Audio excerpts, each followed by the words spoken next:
Hello everyone. Last video में हमने बात की थी अबाउट एग्जांपल्स ऑफ कोडोमिनस, जिसमें हमने एग्जांपल देखा था ABO blood group, MN blood group, sickle cell anaemia and the roan cow. ठीक है, ये एग्जांपल हम देख चुके हैं। अब ये ब्लड ग्रुप से रिलेटेड कुछ एक्स्ट्रा पॉइंट है, वो देख लेते एक बार कि जो ब्लड ग्रुप है, human blood group, ABO blood group,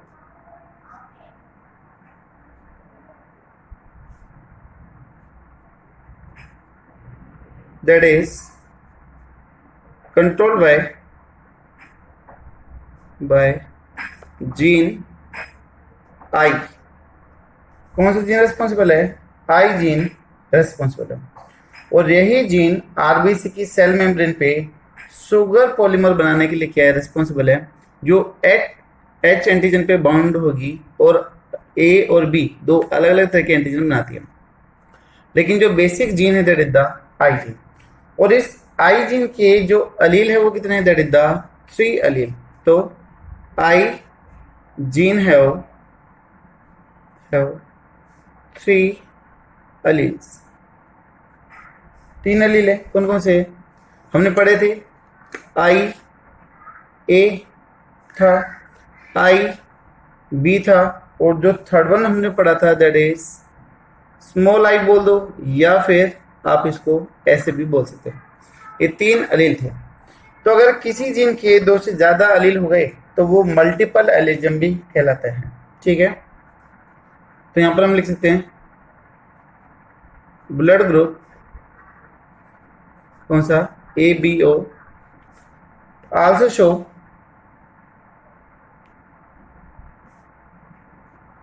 multiple allelism. Multiple allelism को भी शो करता है।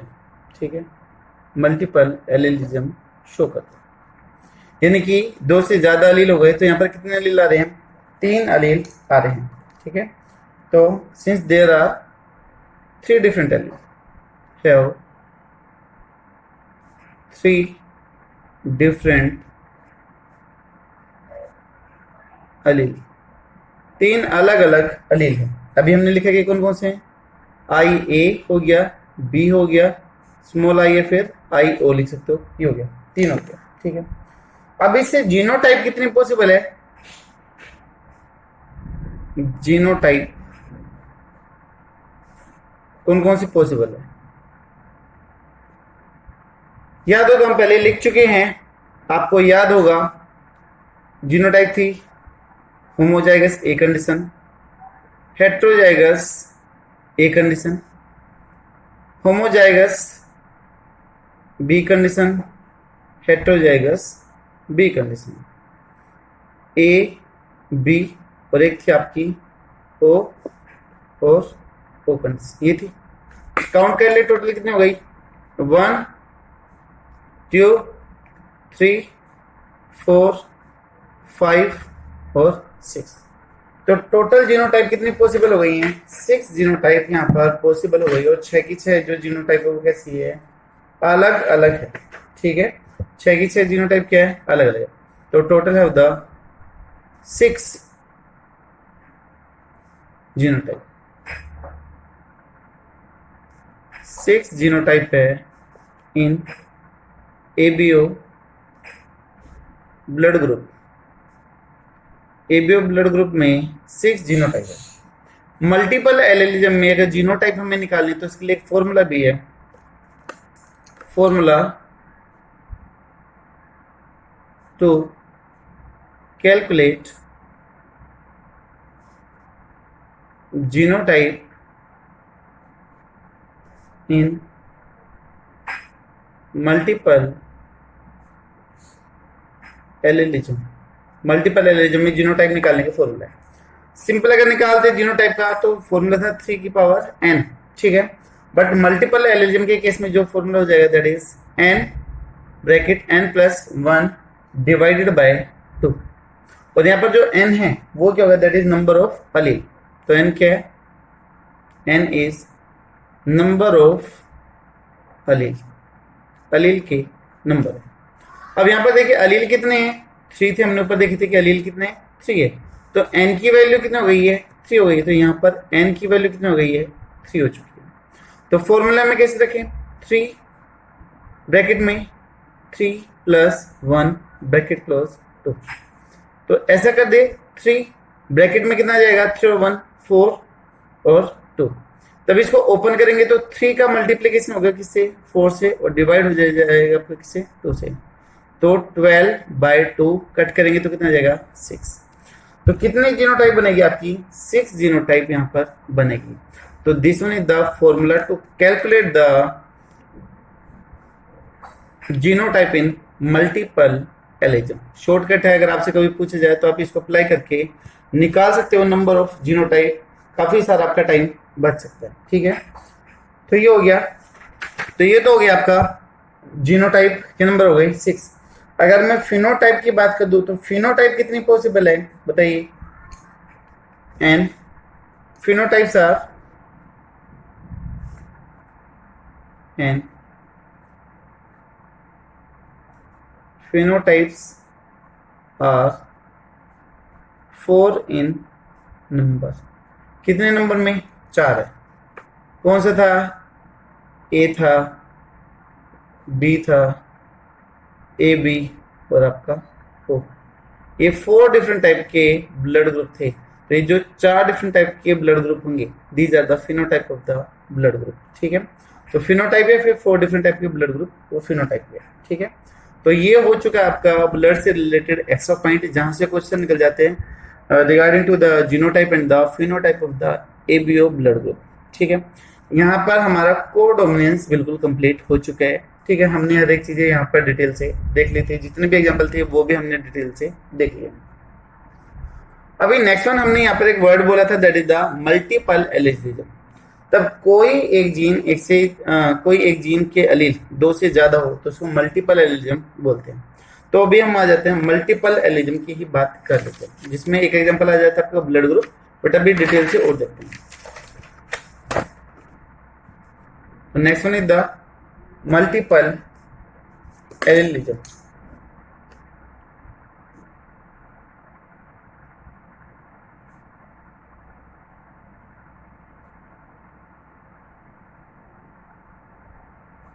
मल्टीपल अलील या फिर एलिलिज्म भी इसको बोल सकते हैं। तो presence of more than 2 alleles for a gene, इन्होंने द मल्टीपल एलिलिज्म। तब किसी भी जीन के लिए 2 से ज्यादा अलील हो जाए तो वो आपको मल्टीपल एलिलिज्म कहला जाएगा। ठीक है, तो presence of more than 2 alleles for a gene is known as multiple allelism। ठीक है, जैसे हमने आई की बात करी थी, ए और बी, ठीक है, वहां पर एक स्मॉल आई भी आ रहा था, तो यहाँ पर 3 हो गए थे। फॉर एग्जाम्पल जैसे हो जाएगा, एक तो आप भी आपने देखा है, दैट इज ब्लड ग्रुप, इसमें कितने हैं, 3 अलील हैं, 3 अलील हैं। ठीक है, दूसरा मैं लिखता हूं स्किन कलर, स्किन कलर में भी आ जाता है, वहां पर भी स्किन कलर को कंट्रोल करने के लिए ए, बी और सी 3 अलग अलग तरह के जीन चाहिए। ठीक है, तो हम यहाँ पर एग्जांपल ले लेते हैं, किसका, स्किन कलर का एग्जांपल ले लेते हैं। और जो स्किन कलर है that will also come under the polygenic inheritance के अंदर भी काउंट होगा, जिसमें एक कैरेक्टर काफी सारे जीन के द्वारा कंट्रोल हो रहे हैं, that is the polygenic inheritance भी कहलाएगा। ठीक है, तो यहाँ पर हम डाल लेते हैं स्किन कलर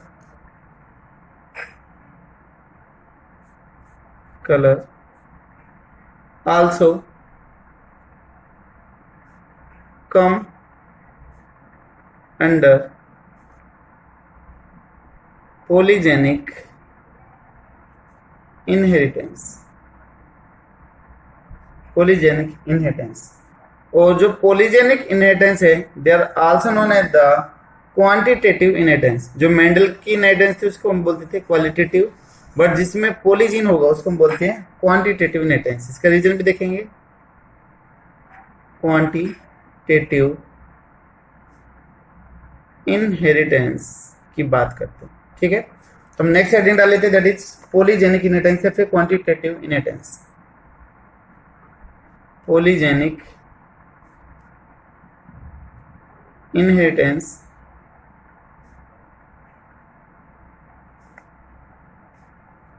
या फिर आपका quantitative inheritance.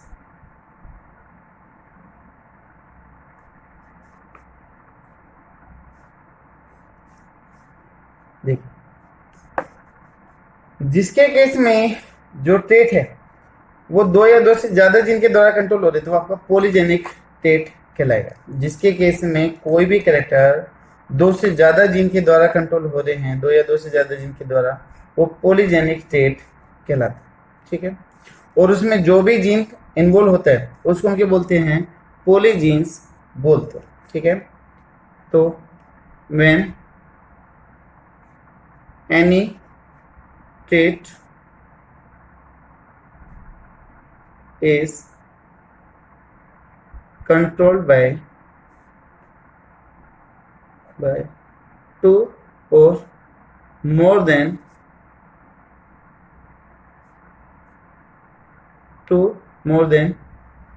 two genes, thus called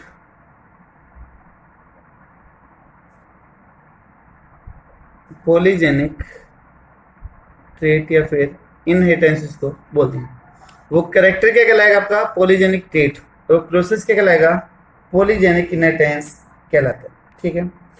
अब इसके केस में जो डोमिनेंट अलील होंगे, ठीक है, जो डोमिनेंट अलील होंगे उसका अपना क्यूमुलेटिव इफेक्ट होगा, यानी कि उसका अपना इंडिविजुअल इफेक्ट होगा, ठीक है। तो each and every dominant allele have their own cumulative effect. Cumulative effect मतलब इंडिविजुअल इफेक्ट, अपना एक खुद का इफेक्ट होगा, किसी अलील के ऊपर डिपेंड नहीं करेगा, बल्कि खुद का अपना क्या इफेक्ट होगा वो चीज करेगा ना। तो ऑन इफेक्ट, खुद का इफेक्ट वो शो करेगा। तो हम ऐसे भी बोल सकते हैं, each dominant allele express a part of function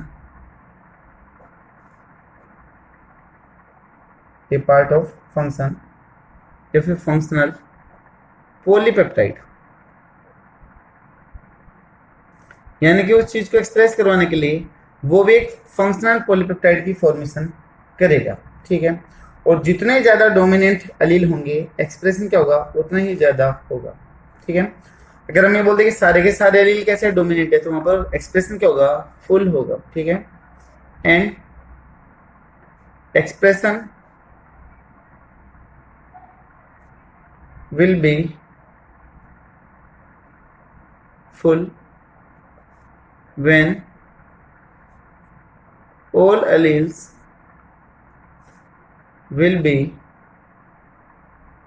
dominant। तब सारे के सारे अलील जब डोमिनेंट होंगे तो वहां पर सबसे ज्यादा एक्सप्रेशन होगा, यानी कि तब वहां पर फुली क्या होगा, एक्सप्रेशन होगा। एग्जांपल देखेंगे हम आगे चल के, और इसमें जितने भी जीन इन्वॉल्व होते हैं पॉलीजेनिक इनहेरिटेंस में, उस जीन को हम क्या बोलते हैं, पॉलीजीन बोलते हैं। एक है तो पॉलीजीन, अगर बहुत सारे तो पॉलीजीन्स हो जाएगा, ठीक है। तो यहाँ पर एक छोटा सा point, that is polygene. Gene involve in polygenic inheritance, है ना।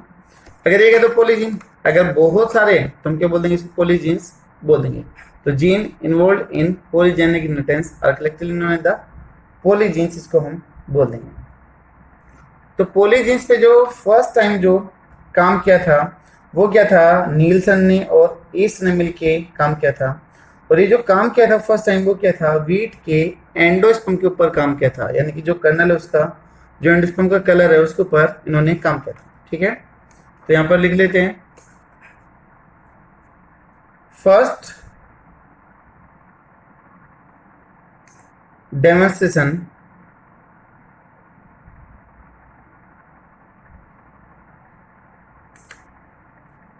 Of segregation and assortment of gene controlling quantitative trait performed by किसके द्वारा, बाय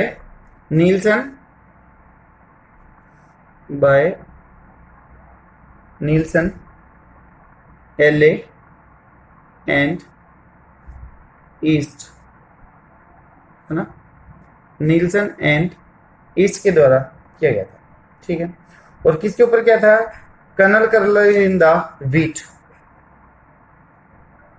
इन कर्नल का मतलब एंडोस्पर्म की बात हो रही है, एंडोस्पर्म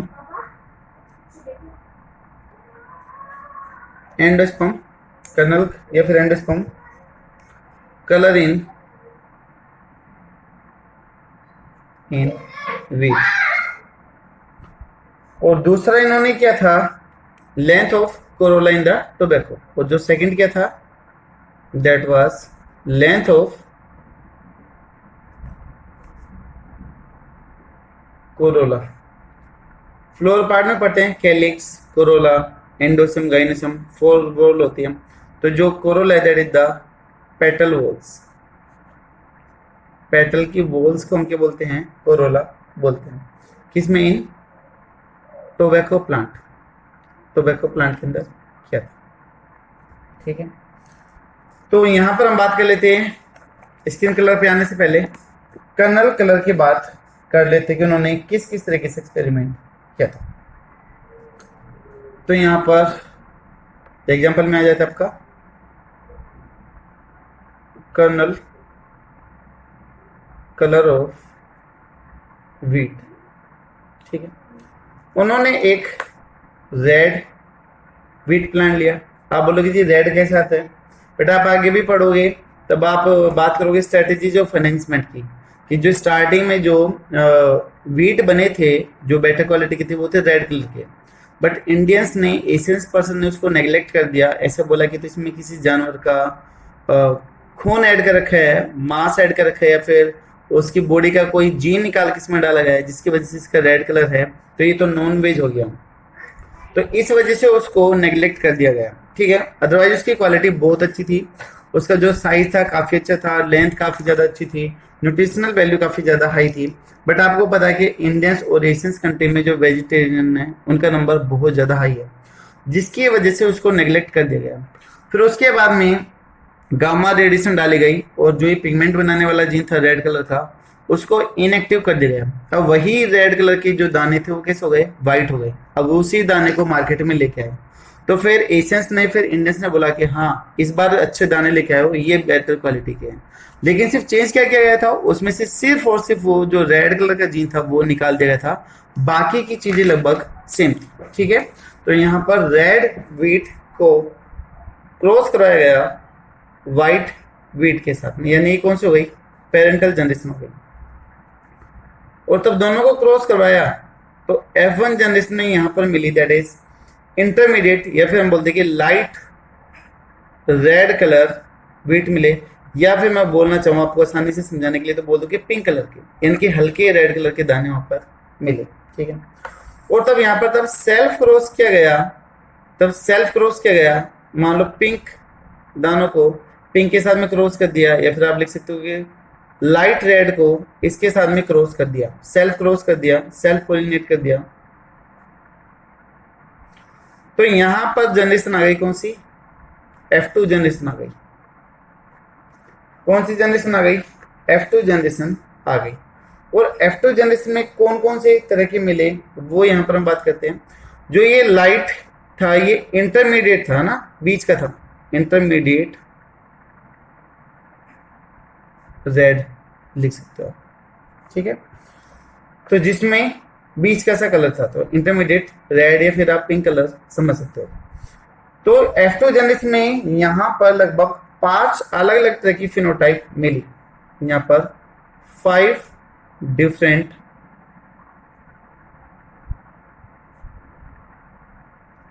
फिनोटाइप्स दिखाई दी, यानी कि जो गेहूं के जो दाने थे वो लगभग 5 अलग अलग कलर के दिखाई दिए। कैसे दिखाई दिए, कुछ कैसे थे, एक्सट्रीम रेड, एक्सट्रीम रेड थे, कुछ थे आपके डीप रेड, कुछ थे आपके इंटरमीडिएट रेड, कुछ थे आपके लाइट रेड। भाई यहाँ पे मैंने लाइट रेड लिखा था, लेकिन एक्चुअली में जो होगा वो that is the intermediate red. आप कंफ्यूज मत होना, सिर्फ उनका कलर हल्का था रेड से, इसलिए मैंने लाइट वर्ड यूज करा, अदरवाइज तो वो कैसा होगा, इंटरमीडिएट होगा, है ना। तो यहाँ पे लाइट रेड और लास्ट वन आ गया दैट इज द व्हाइट। ये 5 फिनोटाइप इधर दिखाई दी। अब किस किस रेशियो में मिले, किसके नंबर ज्यादा थे, किसके नंबर कम थे, वो चीज हम यहाँ पर देख लेते हैं। देखिए रेड कलर को बनाने के लिए यहाँ पर 2 तरह के जीन चाहिए थे, और वो जीन थे आपके, एक तो ए और एक था बी। और आपको पता है लॉ ऑफ पेयर्ड फैक्टर, तो यहाँ पर क्या जाएगा, capital A, capital A, capital B, capital B, ठीक है। तो चारों के चारों डोमिनेंट है, तो रेड कलर कैसे बनेगा, ज्यादा बनेगा। व्हाइट की अगर हम बात करें तो small A, small A, small B, small. Law of segregation की अगर बात करेंगे तो यहां से गैमेट आएगा कैपिटल ए, कैपिटल बी, यहां से आ जाए आपका स्मॉल ए, स्मॉल बी। और F1 जनरेशन में इंटरमीडिएट रेड कलर में जीनोटाइप आपकी आ जाएगी capital A, small A, capital B, small B. दूसरी तरफ भी यही हो गई, capital A, small A, capital B, small B. ये तो कुछ डाई हाइब्रिड क्रॉस के जैसी बात बन गई भाई, जैसे आपने डाई हाइब्रिड क्रॉस में पढ़ा था ना, क्रॉस करने पर capital R, small R, capital Y, small Y, दूसरी तरफ भी capital R, small R, capital Y, small Y, ठीक है। तो यहां पर भी वही कुछ कंडीशन बन गई है, ठीक है। अब वो कंडीशन कैसे बनी है वो आपको आगे आती है कि आपको क्या करना है।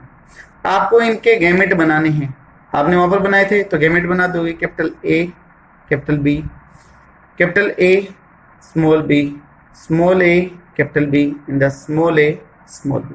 4 तरह के गैमेट बन जाएंगे। इधर से कितने बनेंगे, वही आपके 4 टाइप के बनेंगे, capital A, capital B, capital A, small B, small A, capital B और स्मॉल ए, स्मॉल बी। अब ये जो 4 टाइप के जो गैमेट बने हैं वो किसकी वजह से बने हैं, लॉ ऑफ इंडिपेंडेंट अशोर्टमेंट की वजह से बने हैं। जो ये गैमेट बनाने का जो रीजन है that is the law of independent assortment, कि कोई भी जीन किसी भी दूसरे जीन के साथ में फ्रीली मूव कर सकता है, कोई बाउंडेशन नहीं, ठीक है। और तब ये क्रॉस करेंगे, 4 इधर है और 4 इधर है, तो 4 इंटू में 4 करेंगे तो हमारे पास में टोटल कॉम्बिनेशन कितना आएगा, 16 का निकल के आता है। अब वो 16 आप कैसे फिल करोगे, वो आपको बड़े अच्छे से आता है, हम पहले देख चुके हैं। In case of the Puneet square box method में हम ये बात कर चुके हैं, ठीक है। बेटा आज बाहर बारिश का मौसम हो रहा है, इसलिए इन्हें टेबल लैंप ऑन किया हुआ था, लेकिन अभी लाइट चली गई, तो आपको हो सकता है थोड़ी सी ब्राइटनेस के अंदर प्रॉब्लम हो, तो इसलिए प्लीज़ थोड़ा सा एडजस्ट कीजिएगा, क्योंकि बाहर का आज मौसम ऐसे ही है। तो यहाँ पर 4 टाइप के हम लिख लेते हैं, capital A, capital B, capital A, small B, small A, capital B, small A, small B, ठीक है। सेकेंड साइड में वही कॉम्बिनेशन, आपको याद होगा मैंने बोला था कि पहले आपको कैपिटल कॉम्बिनेशंस लिखनी है ताकि आपको वो इजीली वहाँ पर जीनोटाइप मिल जाए। बॉक्सेस फिल कर सकते हो। मैं स्क्रीन को होल्ड करके फटाफट एक बार ये बॉक्सेस फिल कर देता हूँ ताकि थोड़ा सा टाइम से हो। देखिए ये बॉक्सेस मैंने यहाँ पे फिल कर दिए। ये बॉक्स फिल करना आपको डाई हाइब्रिड क्रॉस में, मोनो हाइब्रिड क्रॉस में अच्छे से समझाया था मैंने। एक बार फिर से बता देता हूँ। आप फर्स्ट बॉक्स की हॉरिजॉन्टल लाइन और वर्टिकल लाइन को आपस में क्रॉस करते हो, जैसे इस वाले को इससे क्रॉस करते हो तो ए कैपिटल, तो ए बी कैपिटल ये फिल कर दिया। दूसरे में अब इसको इसके साथ में क्रॉस करना है, इस वाले को इसके साथ में क्रॉस करना है तो कैपिटल ए लिख दिया। बी कैपिटल इधर के स्मॉल बी तो ये कर दिया। तीसरे के साथ में करोगे तो capital A small A capital B, इसी तरीके से करते जाना। इससे करोगे तो फिर इससे करते जाओगे, फिर थर्ड इस तरीके से फिल कर दो। हमारे पास में टोटल 16 बॉक्स आ चुके हैं। अब किसके अंदर क्या कंडीशन रहेगी वो चीज हमें देखनी है। हमारे पास में हर एक बॉक्स में लगभग जो जीन है वो कितने हैं, 4 है। अब वो 4 जीन किस तरीके से अरेंज हो सकते हैं वो चीज देखिएगा। पहली कंडीशन है कि तब डोमिनेंट 4 हो, डोमिनेंट कितने हो 4, और रिसेसिव कितना हुआ है 0। अगर चारों के चारों डोमिनेंट है कैपिटल ए कैपिटल बी, क्या किसी और बॉक्स में ये कंडीशन आपको दिखाई देगी? नहीं देगी। देखो जिसके अंदर चारों के चारों डोमिनेंट है तो पिगमेंट कैसा रहेगा आपका, डार्क रहेगा। तो सबसे ज्यादा आपका एक्सट्रीम रेड, ठीक है, जो सबसे ज्यादा रेड दिखाई देगा तो ये क्या रहेगा 1। 16 बॉक्स में से 1 है तो 1 बाय हम इसको 16 लिख देते हैं। क्लियर होगा? सिर्फ यही ऐसा बॉक्स है जिसमें चारों के चारों डोमिनेंट हैं, बाकी के नहीं है। तो एक बॉक्स में आ गया कितने में, 16 में से, तो 1/16 that is the extreme red condition. दूसरी कंडीशन है तब डोमिनेंट कितने हो जाए 3 और रिसेसिव कितना हो जाए 1। तो अभी एक डोमिनेंट कम हो गया तो उसका एक्सप्रेशन भी कैसे हो जाएगा, कम हो जाएगा। जैसे इसमें देखिएगा 1 2 3 1 2 3, और कहां पर है 1 2 3, लिखना चाहो तो लिख सकते हो 1 2 3 1 2 3 1 2 3, इसमें 2 है, इसमें 2 है, इसमें 2, इसमें 1, इसमें 3, इसमें 2, इसमें 2, इसमें 1, इसमें 2, इसमें 1, इसमें 1 और इसमें 0। ये कंडीशन हो गई। अब यहां से आप काउंट कर सकते हो कि 3 डोमिनेंट के कितने हैं, तो आप काउंट कर सकते हो 1 2 3 और 4। क्या और कहीं पे आपको दिखाई दे रहा है जिसमें 3 डोमिनेंट हो? नहीं। तो ये आ गया आपका 3 डोमिनेंट 1 रिसेसिव कंडीशन। तो रेड कलर तो आएगा लेकिन हल्का सा कम हो जाएगा, तो यहां पर आ जाएगा आपका that is the deep red. और डीप रेड के नंबर कितने आ जाएंगे, दैट इज 4/16। हमें कितने मिले हैं, 3 वाले 4 मिले, 1 2 3 और 4। क्लियर होगा? इसी तरीके से डोमिनेंट कितने हो जाए 2 और रिसेसिव भी कितने हो जाए 2 हो जाए, यानी कि इंटरमीडिएट कंडीशन आ गई। 2 डोमिनेंट और 2 ही रिसेसिव, तो कंडीशन कैसे आ जाएगी बीच की, तो इंटरमीडिएट रेड कलर आ जाएगा। काउंट कर सकते हो 1 2 3 4 5 और 6, कितने आ गए 6 में आ गए। तो इंटरमीडिएट कंडीशन क्या हो जाएगी भाई, आपके सामने इंटरमीडिएट कंडीशन दैट इज 6/16। अभी कंडीशन आ जाए डोमिनेंट कितना हो जाए 1 और रिसेसिव कितना हो जाए 3, तो मतलब अभी तो रेड कलर बिल्कुल ही कम हो जाएगा, व्हाइट की जो शेड है वो ज्यादा आएगी। तो एक कितना में आप देख सकते हो 1 2 3 और 4, तो 4 के अंदर है, तो हम यहाँ पर कर दें 4/16, क्या हो गया आपका लाइट रेड हो गया। और लास्ट वन है जिसमें डोमिनेंट कितने हो 0, डोमिनेंट कितने 0 और रिसेसिव कितने होंगे 4। तो लास्ट वाला बॉक्स है डोमिनेंट एक भी नहीं दिखाई दे रहा है, सारे के सारे रिसेसिव है। तो यहाँ पर आपकी कंडीशन आ जाएगी दैट इज द 1/16। ठीक है, तो ये रेशियो आपके सामने निकल के आ गया 1:4:6:4:1। ठीक है, तो मैं पीछे लिख रहा हूँ या फिर अगर आपको तो मैं यहीं पे लिख देता हूँ। ये हो गया आपका फिनोटिपिक रेशियो हो गया कि कोई कैसे दिखाई देगा 1:4:6:4:1, ऐसा हो गया 1 4 6 4 1, ऐसा हो गया। अगर जैसे हम देखें, जिसे हम क्रिकेट मैच में देखते हैं, ग्राफ देखते हैं कि किस ओवर में कितने रन गए हैं, तो ऐसे हम इधर भी देख सकते हैं 1/16 का 1, उसके बाद में फिर 4, फिर वहां पर 6,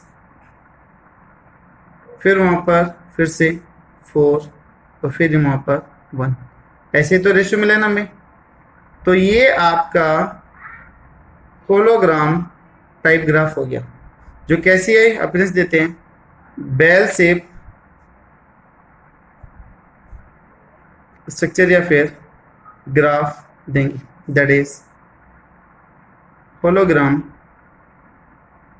ग्राफ। ये हम आगे भी पढ़ेंगे, तब हम ब्लड ग्रुप की बात करेंगे। लेकिन यहाँ पर बात ये है कि हर एक डोमिनेंट जीन का अपना इंडिविजुअल इफेक्ट आ रहा है, ठीक है। हर किसी का अपना एक क्या है, इंडिविजुअल इफेक्ट है। इसी को हम क्या बोलते हैं, क्वांटिटेटिव बोलते हैं, कि जो एक्सप्रेशन है वो क्वांटिटी के ऊपर डिपेंड करेगी। जो डोमिनेंट नंबर की जो जो डोमिनेंट जीन की जो नंबर है, जो उनकी क्वांटिटी है, उसके ऊपर डिपेंड करती है। तो एक्सप्रेशन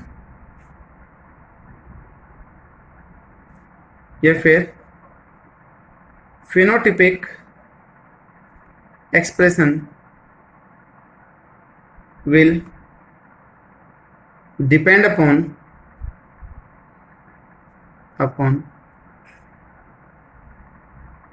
quantity या फिर number of each dominant gene, ठीक है। इसी को हम पॉलीजीन या फिर क्वांटिटेटिव इनहेरिटेंस बोलते हैं। तो ये था फर्स्ट एग्जांपल जो कलर था वीट का। नेक्स्ट में हाईली इंपॉर्टेंट है, that is the skin colour, जो काफी इंपॉर्टेंट है और थोड़ा सा टिपिकल है, वो नेक्स्ट वीडियो में देखेंगे। आई होप शायद आपको क्लियर होगा। आपका जो भी व्यू हो, अच्छा या फिर खराब, प्लीज आप कमेंट बॉक्स में जरूर शेयर कीजिएगा। Thank you so much.